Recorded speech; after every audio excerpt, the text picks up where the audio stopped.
جو لیلۃ المبارکہ ہے وہ برکت والی رات ہے. اس میں اللہ تعالیٰ نے بتایا ہے کہ میں سارے فیصلے نازل کرتا ہوں. اور لیلۃ القدر میں بھی سورۃ القدر جو ہے اس میں اللہ تعالیٰ نے بتایا ہے کہ میں رات کو اللہ کے احکام لے کر فرشتے اترتے ہیں.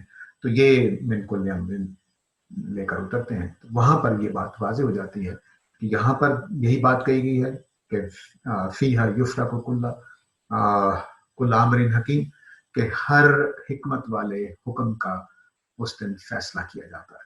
تو وہاں یہ کہا گیا ہے کہ اتارا جاتا ہے. تو دونوں کی جو باتیں ہیں وہ دونوں کی دونوں دراصل لیلۃ القدر ہیں. اس کا کوئی تعلق 15 شعبان سے نہیں. دوسری بات یہ کہ قرآن سے معلوم ہوتا ہے کہ قرآن مجید رمضان میں نازل ہوا ہے. تو رمضان ہی میں یہ رات آنی چاہیے جس کو لیلۃ المبارکہ کہا گیا ہے اور جس کو لیلۃ القدر کہا گیا ہے. تو قرآن مجید سے بھی اس کا کوئی ثبوت نہیں ملتا. جس رات کو یہاں مانا جا رہا ہے وہ دراصل لیلۃ المبارکہ یا لیلۃ القدر کے علاوہ کوئی رات نہیں ہے. اور یہ لیلۃ المبارکہ ہو یا لیلۃ القدر ہو یہ رمضان میں آتی ہے. اسی طرح اس رات میں کچھ خاص عبادتیں بھی کی جاتی ہے. اس کا بھی کوئی ثبوت نہیں ہے. اس کی صبح روزہ رکھا جاتا ہے، اس کا بھی کوئی ثبوت نہیں ہے. یعنی دین کے اندر ان تینوں باتوں کا کوئی ثبوت نہیں ہے. 15 شعبان کی فضیلت ثابت نہیں ہے. اس رات کوئی خاص عبادت کی جاتی ہے، اس کا کوئی ثبوت نہیں ہے. اس کی صبح روزہ رکھا جاتا ہے، اس کا کوئی ثبوت نہیں ہے. تو دین کے میں یہ تینوں کی تینوں باتیں اجنبی ہیں. اس کا کوئی تعلق اس بات سے نہیں ہے کہ اس کو ہم یہ کہیں کہ بھئی یہ دین کے اندر کوئی ثابت شدہ بات ہے. الگ سے ایک بات سمجھ لینی چاہیے کہ اسلام میں لیلۃ القدر اگر اللہ کے رسول کوئی اور رات بتا دیتے تو سر آنکھوں پہ ہم امتی ہیں، ماننے پہ مجبور ہیں رضا کے ساتھ. اور یعنی دین ہے وہ خدا کی طرف سے آتا ہے تو اس کو ماننا ہوتا ہے. لیکن اس طرح کی کوئی رات مقرر نہیں کی گئی کوئی اور بھی جس میں اس طرح کی فضیلت ہو جیسے لیلۃ القدر کی ہے. لیکن ایک بات عمومی طور پر جان رکھیے کہ پورے 12 مہینے، جمادی الاول ہو، جمادی الثانی ہو، محرم ہو، سفر ہو، جو بھی مہینے ہیں، جتنے بھی ہفتے ہیں، جتنے بھی دن ہیں، طاق ہوں یا جفت ہوں، سب کی رات کے بارے میں ایک فضیلت قرآن میں بیان کی گئی ہے اور اسی کی روشنی میں حدیثوں میں بھی آئی ہے. وہ یہ کہ جو فجر کا ٹائم ہے اس کو ہم سحری کا ٹائم ساتھ ملا سکتے ہیں.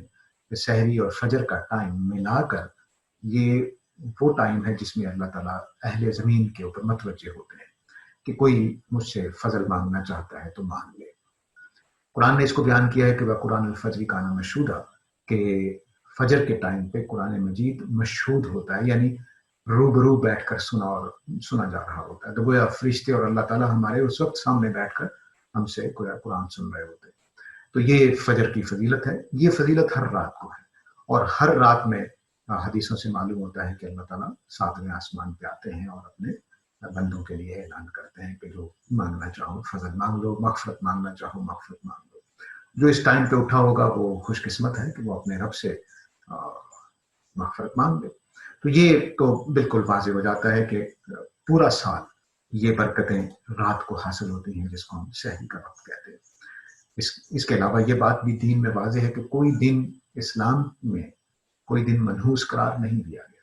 ہر لمحہ پاکیزہ ہے، سوائے اس کے کہ آدمی گناہ میں پڑ جائے، وہ گناہ کا لمحہ اس کے لیے ناپاک ہے. لیکن باقی لوگوں کے لیے اس لمحے میں کوئی لمحہ منحوس نہیں ہے، کوئی ناپاک نہیں ہے. پورے 12 مہینے کے مہینے، ہفتے کے 7 دن، 24 گھنٹے اور اس کے جتنے بھی سیکنڈ اور منٹ بنتے ہیں سارے کے سارے پاکیزہ، غیر منحوس، برکت والے، خدا کی طرف سے تائید و نصرت والے ہیں. اب آخر میں اتنی بات مزید واضح کرنا چاہتا ہوں کہ شب برات نہیں منانی چاہیے. کیوں؟